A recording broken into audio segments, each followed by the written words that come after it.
Aunty గారు, Dubai ఇప్పుడు చాలా బాగుంది కదండి. మరి దుబాయ్కి ఇప్పుడు మనం 3 రోజుల పర్యటనకి మన సీఎం చంద్రబాబు నాయుడు గారు వచ్చారు కదా.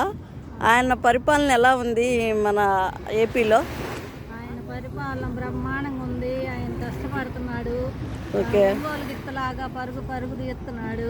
ఓకే. ఒంగోలు గిత్త వాళ్ళు తీసుకెళ్ళి ఫారెన్స్ తీసుకెళ్ళి ఎంత ఇబ్బందులు పెట్టారో, అది ఎన్ని కష్టాలు పడిందో, ఎంత కన్నీరు పెట్టిందో, అంత డబుల్ కన్నీరు పెట్టి అంత పరిపాలన ఇప్పుడు గుండె నిబ్బరం చేసుకొని గుండె ధైర్యంగా ఇప్పుడు ముందలకు వచ్చి పరిపాలన చేస్తున్నాడు. చాలా చాలా బాగుంది. అభివృద్ధి చేస్తున్నాడు. రోడ్లు కంపెనీలు కూడా బాగున్నాయి, వస్తున్నాయండి. అమరావతి రెయ్యంబగులు కష్టపడి పని చేపిస్తున్నాడు.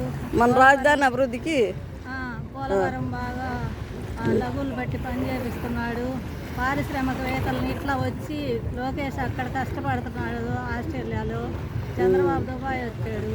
అందరూ పెట్టుబడుల కోసం ఎదుగుతా ఎంతైనా ఎక్స్పీరియన్స్ లీడర్ కాబట్టి ఆయనకి మన రాజధానిని ఎలా డెవలప్ చేయాలో ఆయనకి ఒక పూర్తి అవగాహన ఉంటుంది. కంటి మీద కునుకు లేకుండా ఈ 5 సంవత్సరాల జగన్ పరిపాలన కష్టపెట్టినందుకు ఇంకా ఎక్కువ అభివృద్ధి చేయాలని. అదే మన ఏపీ కూడా మన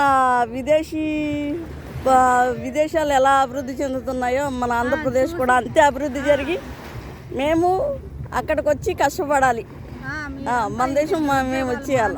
మన దేశం వచ్చి కష్టపడి ఇక్కడ అన్ని చూసి ఇంతకాడికి ఎక్కువ మనకు అభివృద్ధి చేయాలని దేశాలు తిరిగి పారిశ్రామికవేత్తలను తీసుకొచ్చి పెట్టుబడులు తీసుకొచ్చి అభివృద్ధి చేస్తున్నారు. మోడీ గారు, నిర్మలా సీతారామన్ గారు, వాళ్ళు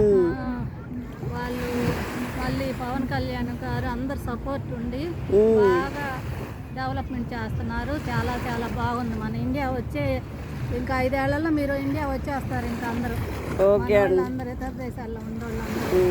థ్యాంక్ యూ అండి.